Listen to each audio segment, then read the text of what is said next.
Hello, welcome to the music and worship class. I'm a music pastor Idan Landinibak. Today we will study the chapter 8, Education for Worship. I think the worship is the most important in our church life.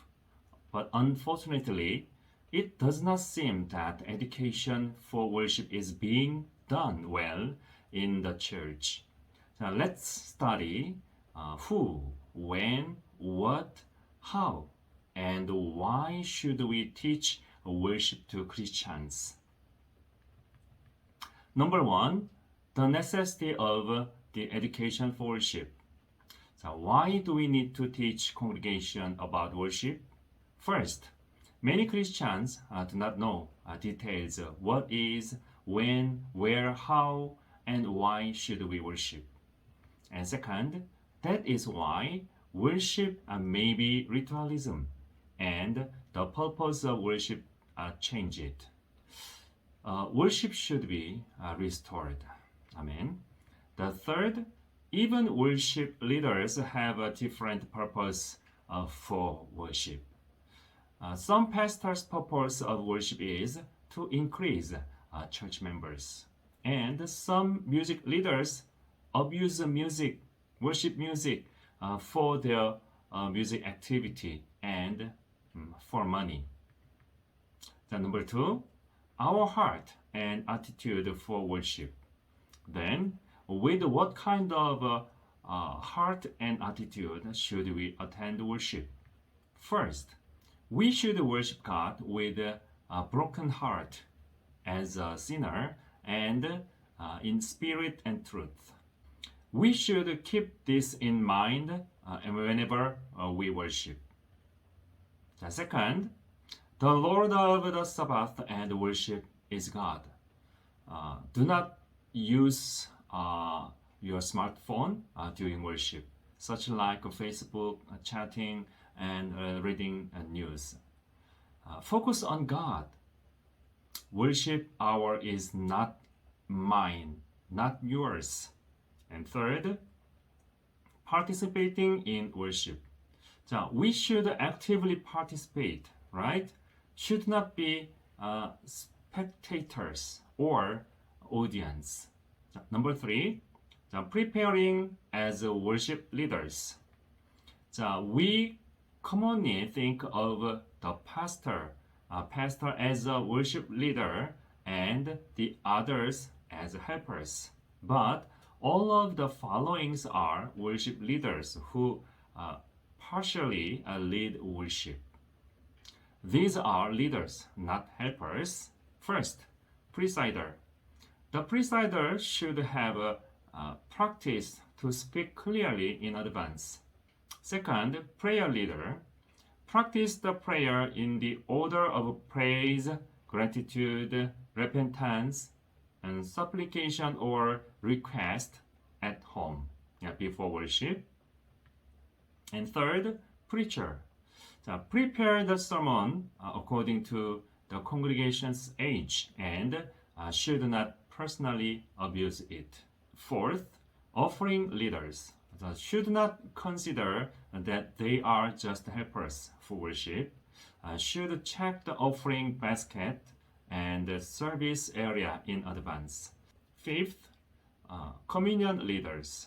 So they must remind the meaning of the communion service and they should check their service area. Sixth, music team leader. So from the start, such like a prelude, and to the end, such like a postlude, should control every music in worship. And seventh, music team members. They should obey to the team leader and practice enough to memorize the music and lyric. Not only the team leader, but also all the music team members lead the worship service. Remember it. So number 4, helpers and assistants in worship. So these are really helpers now. First, the cleaning volunteers, and also the even hired employee workers. They should clean and arrange the stage and worship hall on Saturday. And second, utensils and tools manager, such like a gown, songbook, or hymnal, and projector, and music instruments, and etc. So utensils and tools managers manages them about missing, damage, cleanliness, and filthiness, and etc. on Saturday. Third, sound engineers. Preset the microphone and audio system according to the worship programs 1 hour before worship starts. They are the ones who require the most professionalism as the helpers. Fourth, usher. They should check their own position and site and their tasks in advance. Usher should not come late and rush to join the service. Suppose an usher comes late at the service, so he rushes and hurries to get ready while the church members go through the gate. Can you imagine? Okay, now I want to give you an idea about worship manager. The worship manager minimizes mistakes in worship. Without worship manager, various mistakes and accidents may happen, such as audio system or in any worship program.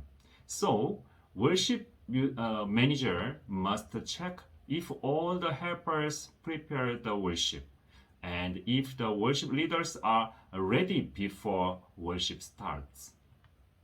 Worship manager has to observe carefully the worship for any situations that may arise. I hope and pray that many churches have the worship manager as soon as possible. And number 5, practice of the education for worship. So first, who should educate whom? First, all the pastors should learn about worship deeply and teach their church members, right?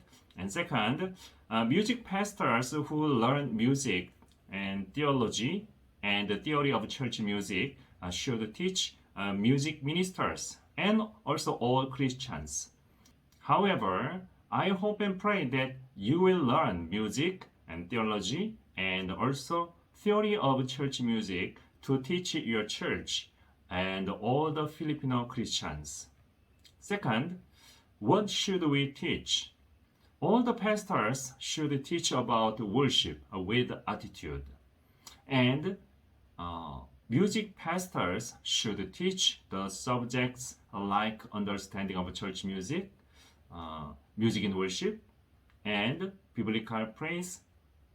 They are the basic contents that all Christians should learn, not only church music ministers. Third, when and how. In addition to preaching, we can teach through the Bible study and retreats or spiritual training and seminars. And also, I pray all seminaries will teach theological students.